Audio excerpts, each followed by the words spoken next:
Welcome to Mental Health Monday. My name is Mick Coyle. Coming up on the programme this week, I put unedited journals into a book. Do you know what I mean? So I've become known as this person that speaks out openly. To frame something around an artistic performance, to put something on in, at the Edinburgh Festival, I think that's testament to sort of where we've come, but also the bravery of people to say, you know what, I will put this story out. He goes, I keep telling her this, Edinburgh, here she comes. And I got off the Zoom and I thought I was meant to be the mental one. Like, are they mad? And I'll be reminding you how you can make connections with mental health organisations within your community. It's Mental Health Monday. The home of the UK's conversation about mental health. Welcome to another edition of the podcast. Thank you for your streams and your downloads. Thank you for your shares and for everyone who's getting involved in the programme. It's always an absolute pleasure to have you on board. Cracking conversation today. Once again, we're going to be talking about bipolar, as well as a host of other things, because there's lots going on in this conversation with the actor Natasha Rea. Now, Natasha is speaking to us ahead of a trip up to Edinburgh, where her new performance is going to be on stage as part of the Edinburgh Fringe. But she's also got a preview event, which is coming to a theatre in Liverpool. So I'm hoping that you might listen to the conversation and then actually think, you know what, I'll check that out if I'm in Edinburgh, or particularly if you're going to be in and around Liverpool and in and around the Hope Street Theatre in the middle of July. So the new performance by Natasha is called A Night with Me, Myself and Bipolar Brenda. And it's based on, well, we'll hear where the story comes from, and you'll hear about how Natasha's journey so far has got her to this point. And Natasha is so open about her experiences, the good and the bad, the difficulties that she still has, but also the benefits that can come from putting on an event like this and the feedback she gets from putting on an event like this. She's a really inspirational character, and it was great to spend some time with her. Now, she's an ambassador for Bipolar UK, and there's plenty of information on their website where you can find out more about living with bipolar, and I'll put a link on our podcast notes so you can find out some more information for it as well. You can also catch her at the Hope Street Theatre in Liverpool on the 12th and the 15th of July. That's the 12th and the 15th of July at the Hope Street Theatre in Liverpool. It's a night with me, myself, and Bipolar Brenda, and then it's heading over to Edinburgh. It's going to be at the Symposium Hall between the 21st and the 26th of August. That's the end of August at the Edinburgh Fringe as well. There's so much in this conversation, and she's such a great character to talk to, and how she just talks about her own experiences, I think so many people who've had similar experiences will relate to. So it's time to have the conversation. And I started off by talking about the fact that for a long time, Natasha was living her life without diagnosis. And for a long time, I had lots of questions about why her life was maybe going the way that it felt that it was. Yeah, it was really tricky because, more so back then, because, gosh, we're going back like, I'm 34 now. And I started struggling, I was 14, 15 when I started struggling, but it was after I had my son. So you're probably talking probably 10 years now.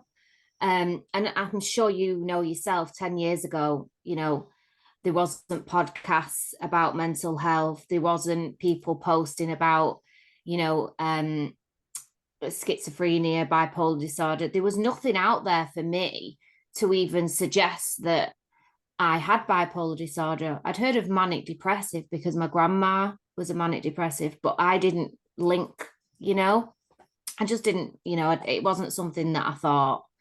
And it was really tough. And it takes on average 9.5 years to get a correct diagnosis of bipolar disorder. We're still at that. Sometimes it helps people getting a diagnosis because they're going, oh, okay, that's it. I know. And it did at first. It really did, because it was like, oh my God, right, okay, that's what's wrong with me. But then it was just this awful doubt came of, oh my, well, who am I? If this condition makes you feel things more and makes you sad and makes you, so, well, what about how I feel? Because then I don't, and it was just a massive, confusion, and of having to kind of get to at that age as well. I think having a child at 21, having to get to know yourself, and also then getting to know this other side of you that, as people I've become aware is classed as my alter ego, Brenda. You're getting to know two different kind of versions of yourself in a way, which it isn't, because she's part of you. She, I keep referring to self. I keep calling myself she recently. Yeah, it's tricky. It's tricky because it's not a one size fits all illness, bipolar. It's not, and it's one of the most misunderstood. Can I ask you, when you get that diagnosis, were you able then to think back to things that had happened earlier in life that made you think, oh, actually, yeah, that makes a little bit more sense now, or maybe that was what was going on in that particular moment? Yeah, absolutely, definitely. There's a piece in my show. It's called Bipolar Equals Shame. And we've had to cut a lot down, obviously, for Edinburgh, because you get 50 minutes, you're in and out. But this particular piece is where it dawns on her. She looks back and she goes, it was that moment. And it was actually a particular moment of anger and irritation and feeling everything too much and feeling very tired, very angry and very agitated. And that was a moment, and I lashed out. It was with my partner at the time when I was younger. And that then sat with me as I got older, because it was okay, is that who I am, or is that the bipolar? So that was a moment where I look back, and if I was to put a pin in, I'd go, okay, that it was that moment there. And then obviously when I took the overdose at 15, you kind of go, oh, okay, so this is what was happening. You mentioned there sort of that young age. Is there anything that, like, earlier than that you can think, like school? Obviously high school is a difficult time for everybody, but obviously if you were going through that at the same time, were there ripples from that you can almost trace back even earlier? Yeah, I left school at 15. I was not good in high school. I was very disruptive. Yeah, I didn't go in much. I had terrible attendance. So I remember that I was doing a TV show called Burn It, and they weren't going to let me have the time off to do it, even with my license, because of my attendance. I got barred from the dinner hall. I remember that, actually. So I used to sit with the attendance officer to eat my lunch. So yeah, looking back, I had a very short fuse. I had a very, very short fuse, but also my mum's Italian as well. So, I have probably got a fiery side. That's the thing you see when you look at the diagnosed bipolar in you. Sometimes you have to go, no, actually that's me. I'm a bit like, that's mine. But one thing that was really funny, well, it's not funny, obviously. My friend, I've just been listening to Lewis Capaldi, because Lewis Capaldi, what happened to him at Glastonbury's knocked me for 2 days. I've not been very well for 2 days because of what happened to Lewis Capaldi. But I was a hypochondriac, and my friend said you were always constantly at A&E because you always thought something was wrong with you. And she said only when she came to the book launch, and I'd not seen her for years, bless her, and she came and she sat next to my friend who's a producer, and I could see them both sat there, and she kept going. And she turned around to me, she said, there was so many things now that make sense to me after you wrote that book. She said, I'd remember you'd come out and you'd want to be out 24/7. She said, and then nobody'd see you for 3 weeks. And she said, you used to get obsessed with things. She said, and one thing that sticks in my mind, she said, you got obsessed with Ribena ice lollies. Yeah. Yeah, loads of Ribena ice lollies. But I do that now. It'll be like a particular thing, and that'll be it. I'll just it's tomatoes at the moment. Right. Yeah, cherry tomatoes.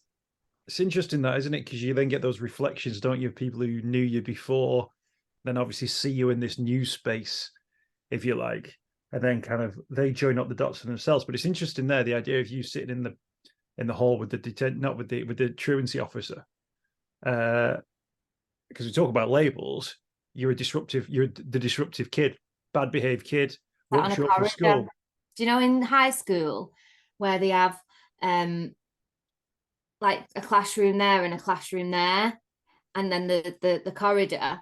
I'd sit on the corridor and I'd still be disruptive because there was a glass window. So there was an English class going on there and there was a maths class.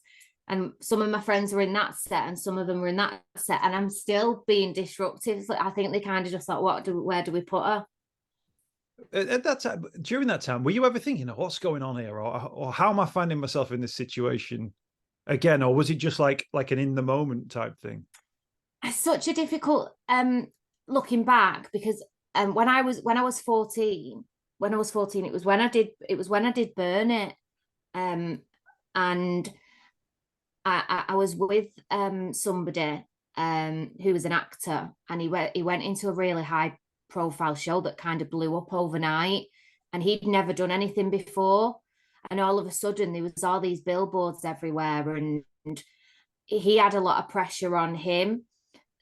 So I don't think that kind of helps. So it's really, I always find it difficult to look back at that time, because it was, okay, I just got an acting job and I was filming and I was doing it with one of my best friends as well. But then my boyfriend was in this massive show that then everybody knew who he was. And the pressure for him as a young lad was a lot. But then I think I carried some of that pressure as well.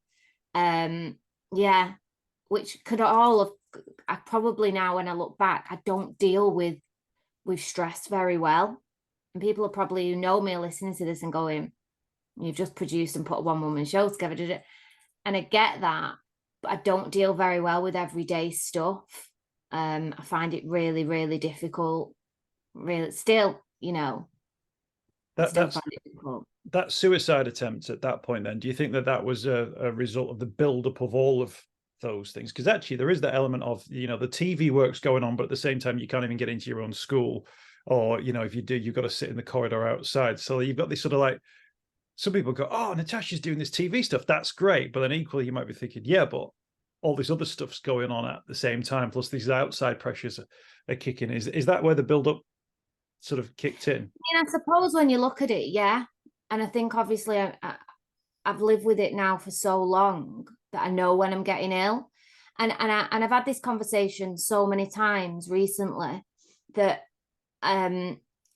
feel like I have this sort of pressure on me now, because I've become known as this person that has basically, like, she again, listen to me, I put unedited journals into a book. Do you know what I mean? So I've become known as this person that speaks out openly. But what I think people, I feel I have this pressure on me now, that people look at me and go, and I think it's called, I don't know if it's like imposter syndrome or whatever it's called, when I get messages off people and they go, you're such an inspiration, and it's like, and in my head I'm going, no, you don't understand. Like, I went into rehearsals the other day and I couldn't breathe. I'm like, literally, I have a disabled badge now that I've had to fight for, so because I can't not be near a place that I need to get in.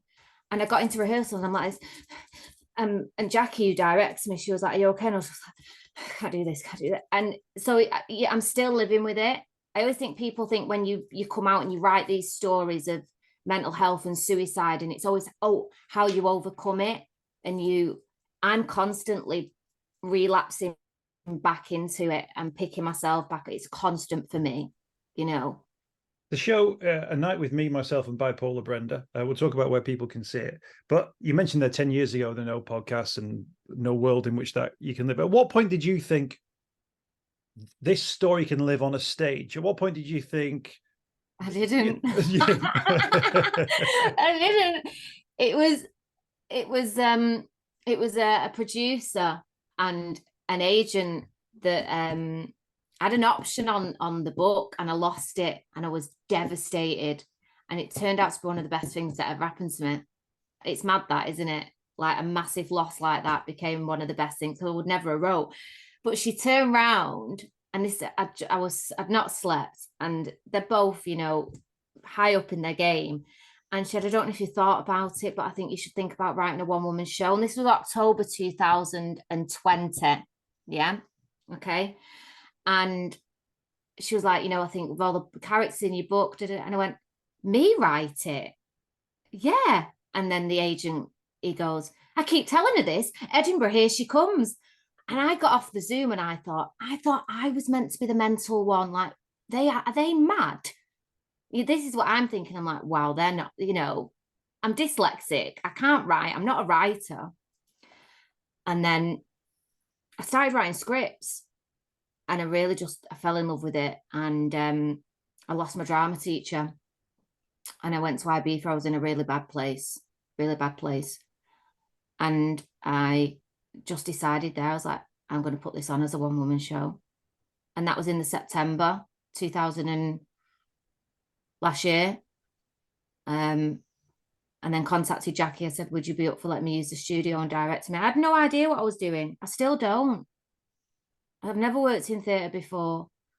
And then it just got a massive response. But then again, that's the pressure because it's done well. It done so well,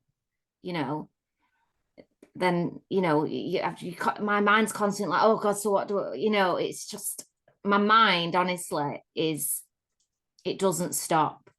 I'm walking around in circles for 2 hours and I'm like, what was I looking for? Yeah. Oh, there it is. Oh, colour. And I'm terrible for colour coordinating things and stuff. So I never intended to write a book. I never intended to put a stage show on.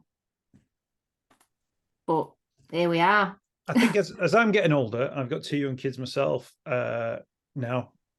Like I'm kind of getting to the sense about where, and I've now noticed that stuff that's like dreams or aspirations or things that happen, I've realized now they only ever happen when you do them. You know what I mean? So like, if someone mentions a one-woman show, it doesn't happen until you write the one-woman show. Like if you've got like a bit of work in your garden needs doing, no one's going to do it for you. It only happens when you go out on a Saturday morning, and get it done. It's interesting actually that you've taken those steps and actually you've reaped the rewards of getting those steps.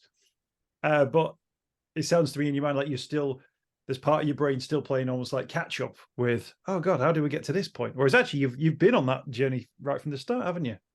Yeah, I think, I have this conversation all the time. I don't know how to do that. And my friend is a producer, and he's like one of it's just amazing. I love him. And he's supported me to tell the story from day one when I sent him bits of journal bits. And it's that thing in life, and I do believe in it. If you take the first step and then you that's all you need to do, is you just need to put your foot out there, and then the right people and the right opportunities then start to present themselves to you. The right people and the right opportunities. And if something, I love the speech with Chadwick Boseman, I can never say his name properly, who sadly passed away, who played Black Panther.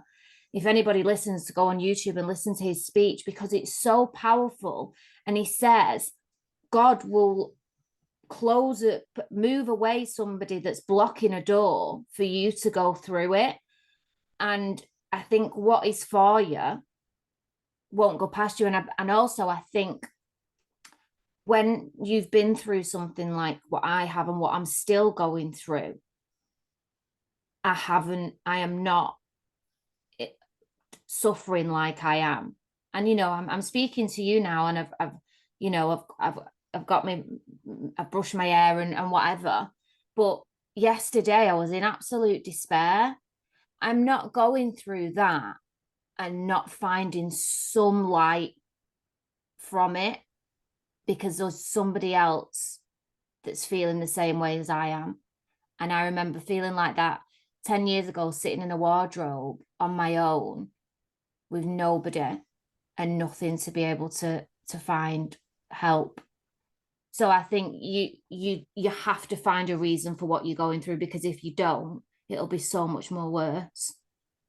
I think so. That's when we bring in like the idea of an audience coming to, and there'll be someone who might just catch this show and don't really know what it's about or sit there. But then I'm sure there will be people who've interacted with your work already, and then we'll see this show as well.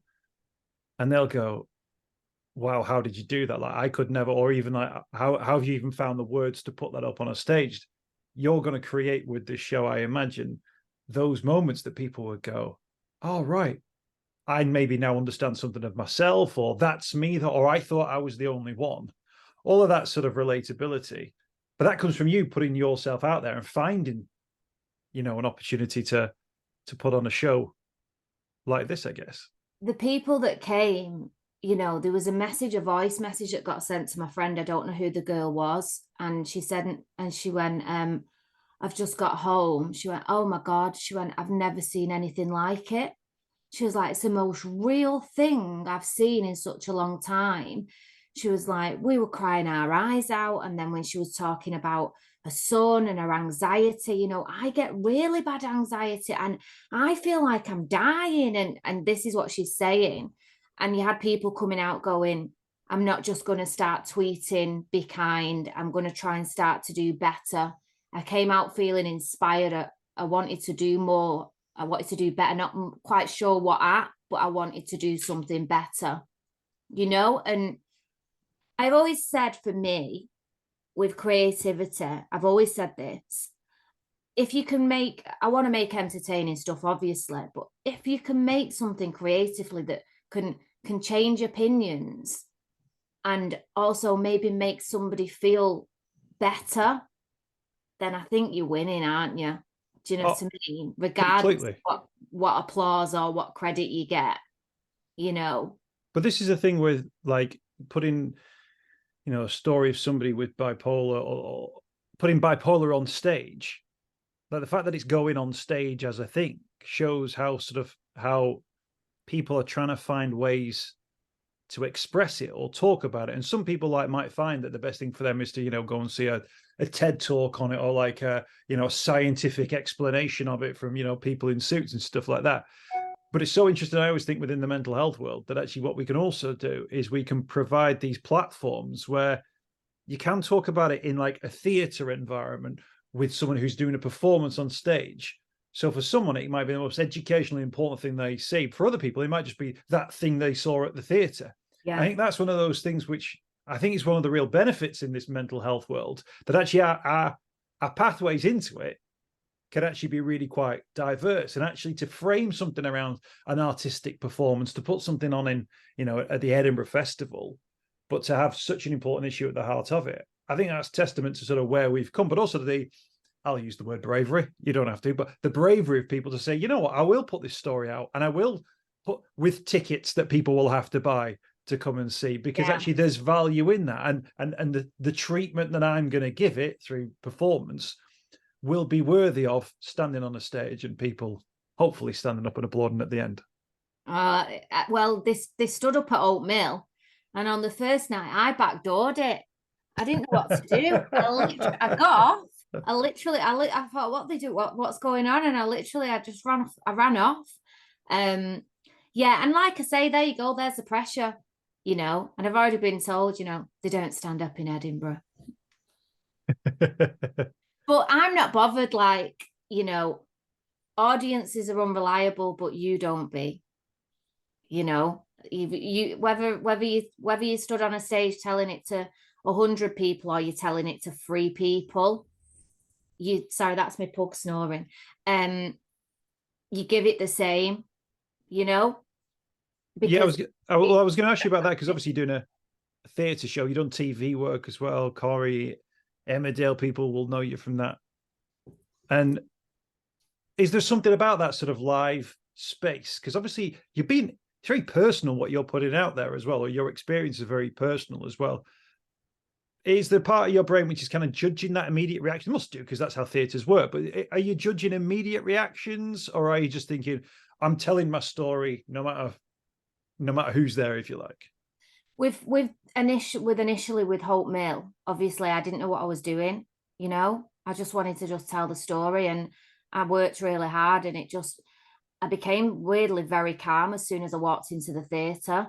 And I became very calm on stage. Like I say, I struggle with normal things. I struggle with everyday life, but being on a TV set and being on a stage is like having a comfort blanket for me. That's where I feel safe. That's where I feel calm.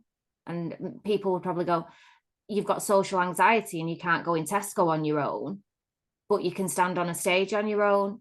Yeah, I can't give you an answer to why, but that's what it is. And yeah, there is pressure for me now. There is 100% the little voice in the background, but I have to keep reminding myself, I'm just telling a story that I feel needs to be told. a story that I know that's had an impact on people over the last 3 years. And also as well, it's really funny.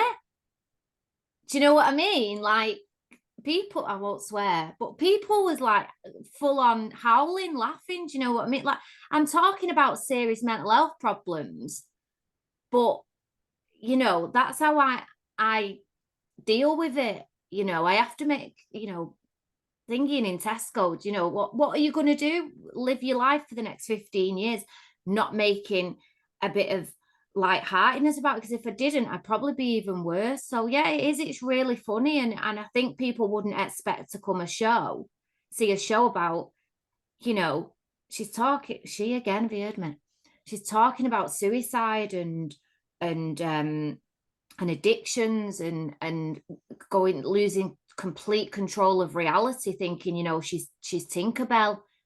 And people was finding parts of it hilarious, because I've gone on so many self-exploring things to do to help me with this condition, you know, and some of the things, like, you think, oh my God, what's she doing?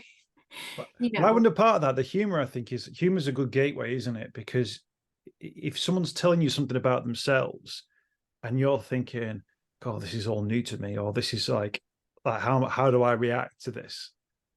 If you then see that person can tell a joke, or gives that person permission to accept the information, I think, and then almost think, oh, and I can respond with a laugh, and everyone knows how to laugh. But I think sometimes, like, artists like yourself create those moments which just then allow people to sort of go, oh yeah, no, I did, because they would never go and see a lecture about bipolar and the diagnosis and the signs and symptoms. They wouldn't go and do that, but actually they would go and listen to someone talking about their experience of it, having a bit of a joke and a laugh about it.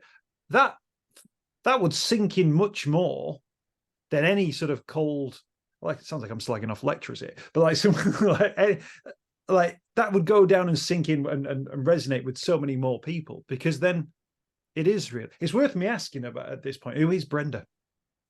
So we gave Brenda, Bipolar Brenda, the name for my son, I think, mainly. So there's Bipolar Brenda, Depressed Debbie, Anxiety Annie, and OCD Doris. And I suppose they are, people go, they're alter egos, but it made my son understand where I was and where I am at. And he knows now, you know, he'll say things like, oh, my mum's a bit Annie today. If I have to go into a supermarket, he has to come with me, and I have to have the when you put the stuff on, the whatever you call it, I have to have the meat in that bit, the veg there, this, that. It's just what happens to me. And if somebody tries to rush me, you know what it's like if you go to Aldi, you know, the like, I can get quite highly strung, and there's been times where I turn around to somebody and he's gone, my mum has OCD, like, my mum's got, you know, so it just, I mean, he's amazing. And there's a big, I would say that it's not just my story that I'm sharing, it's also his, and there's a massive piece in there about him, and people just sob, like, you could hear full on sobs, because, you know, it's relatability, you know, and these names just helped him, because how do you tell a 4-year-old why your moods go up and down, and why you can't go outside, and why you can't drop him at school? How do you explain that to a 4-year-old, you know? So it was, let's go with the names. Yeah. But you do that, don't you, when you're talking about other things? You create characters, don't you? And that's how we tell children's stories. We create characters, and they represent, you know, the goodies and the baddies, and the person who does this and the person does that. So actually, it's about it's about creating content for people to be able to understand it. How old is he now, you said? He's 11. So he's probably got a better understanding as an 11-year-old with experience that he has than the average Joe or Joanne in the street. Like, he would know more about bipolar, what life is like than 98% of people you'd see in the street. It's a blessing and a curse, because you feel awful, and I hate, I'll always have this guilt over me because of the stuff that he's had to see, and because of the failing of the system as well, which is very much a part of the show. I go into that about my experience with the mental health system and how we can do better, with each other, treating each other better. But he is, he's just incredible. He's incredible, and the compassion and care he has for other human beings. And it's a line in my show that most adults have never been able to have their entire lives. And he's the backbone behind it all. I'm sat here now. I always get upset when I say this. Sorry. All right. I'm sat here now because of that little boy. I think he's obviously an absolute champ. And I think that thing around compassion and empathy, we all need to, because, and this is, my guess would be that, if he is experiencing something or he's seen something, you've equipped him with the skills to kind of go, okay, who's this today? So he then second guesses the situation. Think, all right, okay, we're in an Anxiety Annie moment, or this is a Doris moment. Whereas I think, can you imagine if you taught everyone in society, when they see someone, flipping out on the bus, or when they see someone kicking off somewhere, or they see someone not returning their calls or not showing up on nights out, if everyone had the power to think, right, rather than just responding to them and going, oh, what are you doing that for? To then think, right, what's going on in that person's mind today? Or what's the best way that I can approach this conversation? Or what does this person need at this? What does this person need me to be at this particular moment? The whole of society would change overnight, wouldn't it? Because suddenly people would think about other people, their experience, how people can help and show compassion in a moment where someone's obviously struggling. Whereas instead, we just try and protect. Most of society just tries to close in and protect itself, doesn't it? Whereas your son's learning some incredibly important skills. Yeah, there's a little boy who lives near us, and he was getting bullied at a different school, and he'd come home from school and he would go and walk the little boy home. And I kept saying to my mum, what's he doing? What's he, And he was like, because he's being bullied and he's scared to walk home on his own. And it's just these things, that when I sit back and I always think, oh, I'm such a bad mum and stuff. But then I look at how he carries himself and how he conducts himself. And it does make me feel proud, because I feel, from an awful situation, what I've lived with this illness, and that I'm still living with, I'm still living with, battling daily. Something positive has come out of it, because I think he'll go very far in his life. And I think they always, it's a cliche quote, but they say your life becomes better by making other people's lives better. And for me, I think Luciano is the definition of that. And I don't think you can say that about many, even when he was 5, 6, Luciano made you want to be a better person, and he wanted to be better. My mum's diabetic, and you should see what he's like with my mum. Like, he knows more about diabetes than I do, because he's educated himself. He's got one of those things now. It's just, he's seen a lot, but he's doing good for people. And I think that's all you can ask, I think. Absolutely. And I'm sure he'd be well impressed if he's old enough to understand what the Edinburgh Fringe Festival is. He's coming with me. See, I wouldn't be able to do it on my own. I literally wouldn't, it's a risk me doing the Fringe because of my depression and because of my hypomania. But, we've made that decision to take it to the Fringe, but he's coming with me. I wouldn't be able to won't be able to do it on my own. And the good By news my is side, it's during the summer holidays as well, so there's no risk that attendance officer comes knocking at the door. Not a problem at all. I'll have my dinner with him. So we'll put a link in the podcast notes to where people can see it at Edinburgh as well. We've got a couple of warm-up shows at the Hope Street Theatre in Liverpool on the 12th. That's a Wednesday, and the 15th of July. That's a Saturday as well. A night with me, myself, and Bipolar Brenda. Natasha, it's been an absolute pleasure speaking to you on the podcast today. So much for having really me. Appreciate it, and all the best with the show. Thank you. And I look forward to hearing what you get up to next. Yeah, sure there'll be a story.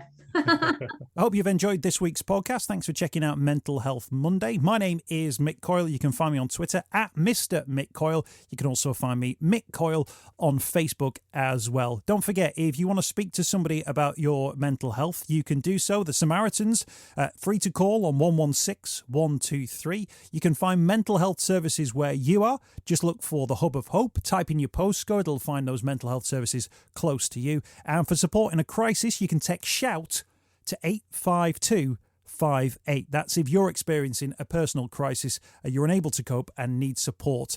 Shout to 85258. That's a text line. Do get involved in those services. In an absolute emergency, always remember the number to call is 999. Thanks for downloading the podcast this week. We'll be back next week with more Mental Health Monday.